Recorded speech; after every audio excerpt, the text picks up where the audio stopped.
Okay guys, welcome back to a brand new video. Now today we are going to be going through ARK's new update, which is going to be really good, especially for the survival of the fittest. Now, I'm personally someone that has been enjoying Survival of the Fittest so much. I've been streaming it pretty much every day. So if you want to come along and watch those streams, then I do recommend it because it is a lot of fun. But there are some huge updates for it. There's also an extension to the winter event and lots of other stuff we're going to be talking about today.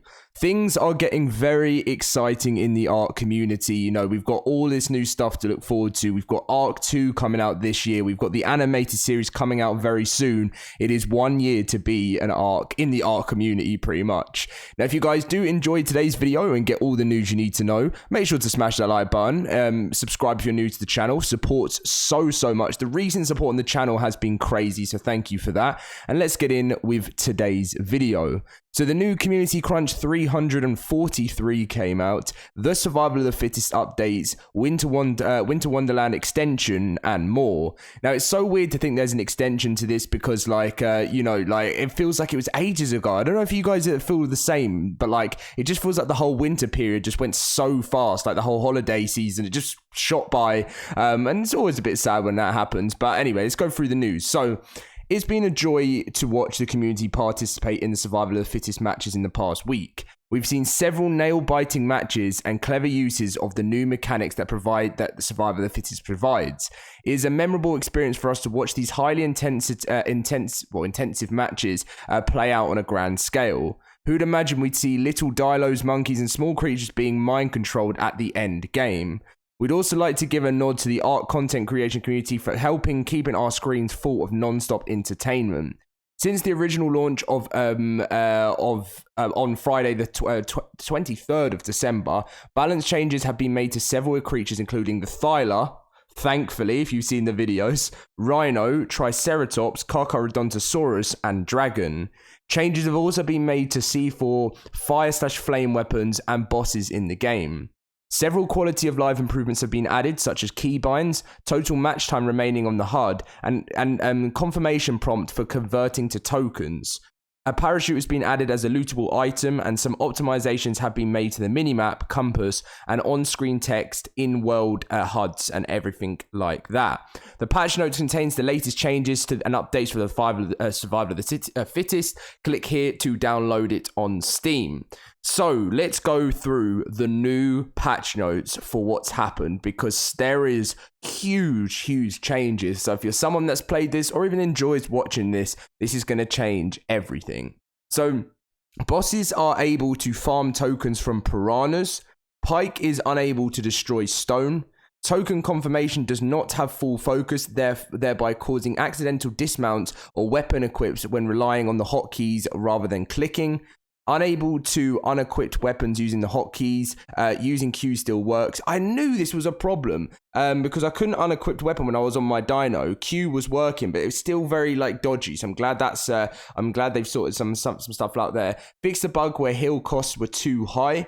Happy New Year, and then this is like a lot of the other stuff with bug fixes and stuff. So the Thyla is still in a very strong place and a very versatile as a creature. This patch will focus more on its tankiness and how long it can climb for and the impact of its bleed effect, because at the moment in the game, so I'm about to hop on and stream a little bit more of this later today, but it's pretty crazy how OP the Thyla is, and it definitely has needed some changes. So reduced bleed debuff scale from ×2 to 1.25, reduced bleed amount from 5% of victims' health to 3% of victims' health over a full duration, reduced its health from 600 to 450, increased stamina cost required to climb from 20 to 40 and usage from 10 to 20. Increased stamina cost required to wall jump from 10 to 20. Introduced a stamina cost when latched to a wall, currently set to a 6 stamina per second. The Rhino has had some changes. Increased its time it takes for the Rhino charge up by 15%. That is massive because it is way too often. Reduced damage bonus from max charge by 15%. The Titanosaurs no longer randomly die. I did actually notice that in one of my games. They can no longer be tamed. I can never pronounce it, but the ARK, I don't know, which you know what it is, but they've added parachutes instead. Trike has a rivalry buff, no longer provides health benefits, as this was overriding health benefits from the tier buffs, causing tamed tiered Trikes to have much less health than intended. Increased resistance bonus from 3% to 15%. Increased damage bonus from 15% to 25%, so they might become more useful now. So the Carcharodontosaurus on its blood range, reduced healing effectiveness by 50%. That is actually massive, but to be fair, in the final zone, the Kark is actually way overpowered. Like, I had a game where I nearly took down one with a flamethrower just by trying to dodge its bites, and it was probably one of the hardest things. I didn't win. I came third in the end. It was really unlucky, but it was very OP. C4, it's too powerful right now with not much counterplay, so we're introducing some changes to make it more counterplay friendly. So enabled friendly fire, reduced damage by 15%. When C4 has been attached to a dino, the HUD will display for both enemies and allies. Fire, too strong, needs to come down a bit. Little bit sad about that because fire was very OP, and now I kind of feel like I'm going to have to change up my tactics. So the fire bow, reduced debuff health drain per second from 8% to 2.4% before taking into account fire resistance on some creatures. Wow, that is a real big drop there. Increased max damage per second clamp from 100 to 135, so that fire arrows are still more effective versus high health targets. Okay, that's all right, I suppose. Decreased duration of fire debuff from 6 seconds to 5 seconds. Ammo crafting requirements adjusted, and propellant increased from 1 to 3. So fire has been really... here we go, the flamethrower as well. But the dragon, reduced fire attack health drain from 10% to 7.5. Increased fire attack stamina cost by 50%. Reduced dragon flame breath per hit by 30%. The flamethrower, reduced canister ammunition from 200 to 150. It's not too bad. Reduced max canister ammo capacity to 5. Only available in red crates. I mean, that's pretty much the only thing I tend to get it in anyway from playing the games. But I know, so that doesn't really bother me too much. Ammo crafting requirements adjusted, so hide requirement from 10 to 12, and propellant increase from 30 to 40. Okay, bosses. Giving bosses more specific roles in teams. The dragon now plays sleeping animation when unconscious. Reduced health by 20%. No longer gets winded at 30%, preventing run and other things. Reduced stamina regen. Increased base stamina from 50 to 600. Wow. Now, I think that did need to happen, though, because it moves so slowly. And some people have actually got caught in the storm because they had to just keep regaining health. Now vulnerable to the on fire debuff from flame attacks. The Megapithecus increased health by 12.5%. No longer gets winded at 30% stamina. Reduced stamina regen. Reduced impulse from melee attack by 20%. Increased melee attack damage by 10%. Now vulnerable on the on fire debuff from the flame attacks. That's pretty good. The Broodmother, reduced maximum amount of spiders spawnable to 18. Reduced maximum amount of spiders spawnable at one time to 6. Increased stats of spider spawns significantly, and now vulnerable to the on-fire debuff from flame attacks as well. Piranhas now provide 3 tokens on kill, which I think is really good because generally the piranhas are actually more dangerous in survival of the fittest than you actually even realize, so it's glad they give you some points. Melee attack destroying stone doesn't seem to be working. Investigating a bug, so I think that's something wrong with the pike. Spear melee attacks destroy attack stone. Wait, really? With the spear, you can destroy stone with spear. I suppose it's to like get you out of any problems, like if you get stuck in the map or something. So the initial implementation of the parachute can only carry 2 at a time. Not craftable, only lootable from drops, blue crates, and above. Start the game with 1. That's pretty cool. Currently slotted in the consumable slice with blood pack. Can be activated and deactivated by pressing jump twice. And when in full state, grapple hook has been moved to the same slice as the crossbows. Okay, that's good. Rocket launcher now does friendly fire. Improvised explosive device obviously now does friendly fire, and then quality of life changes. Key binds on the new survival of the fittest keys, so we've got key bindings now. Total match time remaining on the HUD, which is brilliant. Only display in-world point of interest that are under 2,000 meters. Optimized minimap compass and on-stream. Okay, I'm quite interested to see that when I play later today. I just done the update. Convert to tokens has a confirmation prompt. Bug and exploit fixes. Fix an exploit that allows players to get tokens easily. Fix an exploit that allows players to have lobby protection buff outside the lobby.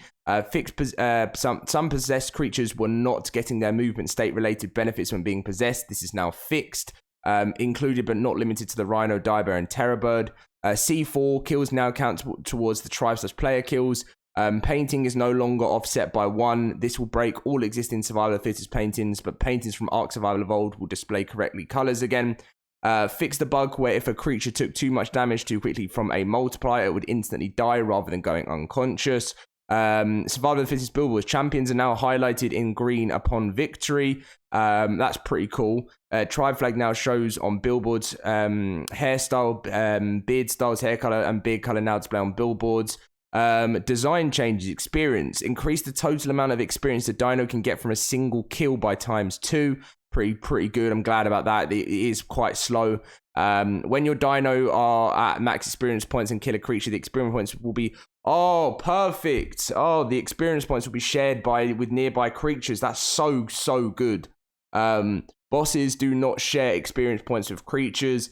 Creatures that are defaulted to T3 will provide 4k experience upon death. Remember that the maximum amount of experience a single creature can earn is based on their drag weight. Okay, interesting. Ring of Death. After 600 seconds, the Ring of Death will close even further during the end of the battle. The Ring of Death stage end battle no longer provides stamina regen from being outside of it. Oh, okay. That's kind of going to mess up my little tactics of hopping out of the ring every now and then. Removed some not so great mountain-based potential endpoints. Okay, that's for the Ring of Death. Taming. Eliminated additional cost for taming tier 0 creatures. Tier creature gameplay. So killing tiered creatures now provide 30% of its total experience points to the killer or allies. You are now provided with an additional token. Tier 1 kills provides 50 plus tokens and a reward. Tier 2 75 and tier 3 100. Nice. Similarly to tier 0 creatures, killing your own tame does not provide any additional benefit, and default tier 3 creatures and bosses will cost their default amount and unchanged. Taming, you can now retame tiered dinos for a token cost. Experience points are retained. And then just some game user settings and all of that stuff. So yeah, that was the last patch for it there, but this is the one for this year. So I'm pretty happy with this patch. There's definitely some things I've read through that I definitely think to myself that, that's going to benefit me so much. And I'm looking forward to getting into some games because I haven't actually played over the weekend. So I'm going to be back streaming every day again this week. So watch out for that.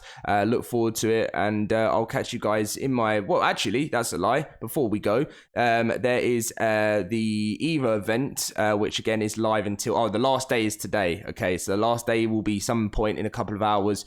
Then we have the community corner, ARK YouTuber Battle Royale, and more Survival of the Fittest stuff. And then some really awesome fan art of the week, as always. You guys, just so many talented people, as I say in every single video. It's so awesome to see, and I always love the in-game screenshots as well, but they don't have any this time. But anyway, Happy New Year, Studio Wildcard. So that is the full video, guys. I hope you did enjoy it. Lots more videos to come over the week. As I say, I stream pretty much every single day, Survival of the Fittest. So if that's something you want to see, some big battles, some fun, some laughter, then get involved. See you guys later, and I hope you did enjoy.